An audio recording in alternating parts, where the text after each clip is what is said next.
Thank you, Isa. Thanks a lot for the introduction. Merci Isa, merci pour cette présentation. Oui, c'était un grand périple et finalement à Bantu l'an dernier, neuf ans après Mornay, The vaccine was licensed. des années après l'homologation du vaccin, on a pu vacciner les premières patientes femmes. On l'a fait dans le cas de Bantu au Soudan du Sud, 120 000 réfugiés, 120 000 personnes déplacées, des inondations, peu d'accès à l'assainissement. On a vacciné toutes les personnes âgées de 16 à 40 ans, presque 80 000 personnes, entre mars, avril et octobre 2022. I didn't. What I did wrong? Okay. This one. So concurrently with this widespread vaccination effort, we conducted operational. Alors, parallèlement à ces efforts de vaccination, on a fait de la recherche opérationnelle, d'abord pour décrire et comprendre l'adhésion de la population à la campagne de vaccination. Ce vaccin, par ailleurs, est un vaccin recombinant qui ne présente aucun risque pour les femmes enceintes.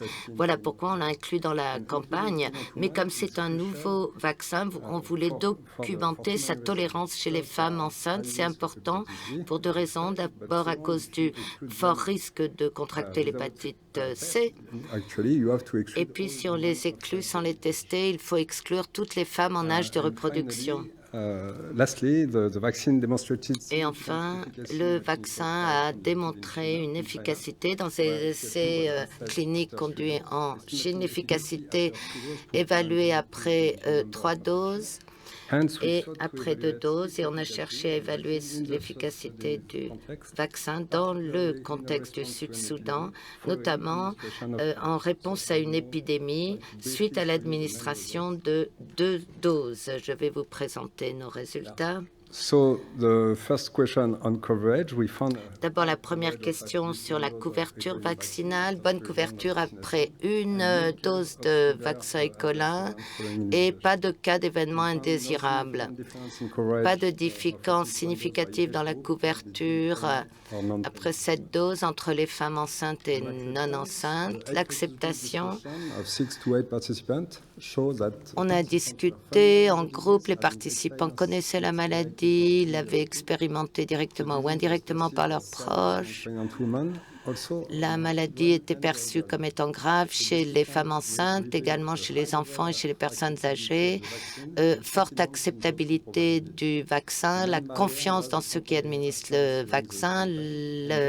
L'obstacle, c'est l'absence pendant la campagne, si les gens n'étaient pas là. Et les demandes, ils voudraient que le vaccin soit disponible aussi pour les enfants et pour les gens qui vivent en dehors du camp. Pour ce qui est de la tolérance du vaccin chez les femmes enceintes, on a cherché à 2 questions. D'abord, déterminer si cette vaccination contre l'hépatite E pendant la grossesse accroît le risque de mort du fœtus et si la vaccination avant la conception accroît le risque de mortinatalité. On a donc étudié des femmes vaccinées et non vaccinées. On a fait un recensement dans ce camp de 120 000 personnes. Et 28 jours après la date d'accouchement prévue, on revoyait ces femmes, on allait les voir à la maison. Pour surmonter les biais potentiels associés aux études observationnelles, on a utilisé un cadre d'essai cible émulé.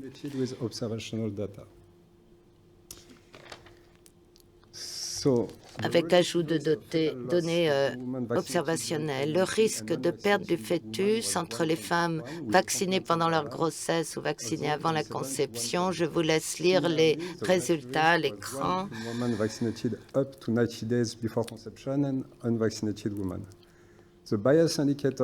L'indicateur de biais post-accouchement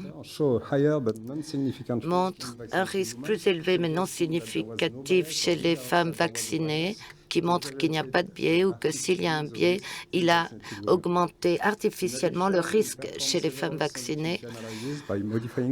On a réalisé d'autres études, choisi quelques échantillons. On a exclu toutes les femmes qui n'avaient pris un vaccin que sous forme orale et sans carte qui le prouve. Donc là encore, pas de preuve de risque accru de perte du fœtus. Ça, c'était vacciné pendant la grossesse et le second groupe vacciné avant la conception. Pour mesurer l'efficacité, on a installé une surveillance des cas suspects avec détection par un laboratoire, contrôle par un laboratoire. On a recruté des individus éligibles et on les a comparés avec des témoins en fonction du lieu de résidence. Cette étude de contrôle de témoins présentait un biais. On a mesuré l'effet du vaccin chez les individus qui présentaient des symptômes et qui étaient testés négatifs à l'hépatite E. Et donc, s'il n'y a pas ce biais, cet effet-là devrait être nul. Donc, pour vérifier ce biais, on a utilisé une conception de tests négatifs avec les cas positifs à l'hépatite E et négatifs à l'hépatite E. Dans notre première analyse avec les témoins, on a vu l'efficacité de 2 doses de vaccin, 67,8% et 65,5% après ajustement. Dans notre analyse des indicateurs de biais, ceux qui recherchaient les soins pour l'hépatite E avec jaunisse étaient plus prompts à se faire vacciner que les témoins dans la communauté. Donc, risque de biais négatif. On a comparé les comportements de recherche, de demande de soins, l'efficacité non ajustée 80% après ajustement. 88,3%. En conclusion, on a réussi à atteindre une population qui a bien accepté bonne couverture vaccinale, grande demande de la part de la population, même au-delà de ce qu'on avait ciblé. On n'a pas trouvé de preuve de risque accru chez les femmes enceintes vaccinées.